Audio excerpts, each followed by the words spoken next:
एक बार अकबर ने बीरबल से कहा, मुझे परमात्मा दिखा दो। राजा का हुक्म था। बीरबल बहुत परेशान था कि परमात्मा को कैसे राजा को दिखाए। इसी विचार को लेकर बीरबल छुट्टी पर चला गया और उदास रहने लगा। एक दिन परिवार में चर्चा हुई। उदासी का कारण पूछा गया तो बीरबल ने बता दिया कि राजा ईश्वर के दर्शन करना चाहते हैं। बीरबल का बेटा बोला, कल सुबह मुझे आप साथ ले जाएं।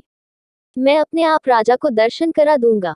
दूसरे दिन सुबह बीरबल और लड़का दरबार में पहुंचे और राजा को कहा, मेरा लड़का आपके प्रश्न के उत्तर का समाधान करेगा। राजा ने सोचा, यह लड़का क्या समाधान करेगा।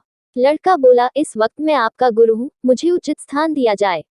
राजा ने सोचा, बात तो ठीक कह रहा है, मैंने तो प्रश्न किया है, समाधान करने वाला गुरु समान होता है। राजा ने लड़के के लिए अपने साथ थोड़ा ऊंचा स्थान दिया। लड़का बोला, महाराज एक दूध का कटोरा मंगाओ। राजा ने दूध का कटोरा मंगाया।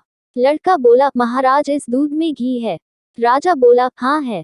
लड़का बोला, पहले मुझे आप उसका दर्शन कराओ। राजा बोला, तू मूर्ख है, घी के दर्शन ऐसे थोड़े होते हैं। पहले दूध को गर्म करना पड़ता है, फिर उसकी दही जमाना पड़ता है, फिर उसको मघानी में रिड़का जाता है, फिर मक्खन निकलता है, फिर उसे गर्म गर्म कढ़ाई में डाला जाता है, फिर उसकी मैल निकाली जाती है, तब जाकर घी के दर्शन होते हैं। ऐसे ही थोड़े दर्शन होते हैं। लड़का बोला, यही उत्तर है आपके प्रश्न का। पहले इंसान को तपना पड़ता है, फिर उसको जमना पड़ता है, फिर उसको साधना करनी पड़ती है, फिर उसको ज्ञान की अग्नि में तपना होता है, फिर उस ईश्वर के दर्शन होते हैं। अकबर समझ गया और बोला, तू वाकई ही मेरा गुरु है। ईश्वर को जानने के लिए बहुत कुछ करना पड़ता है।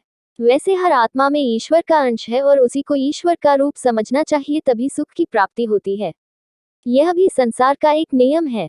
कृपया टिप्पणी करें हमारे हिंदी स्टोरी के लिए और चैनल को सब्सक्राइब, लाइक, शेयर करना ना भूलें। आपका प्यार हमें आगे बढ़ने के लिए प्रोत्साहित करती है। मेरी हिंदी का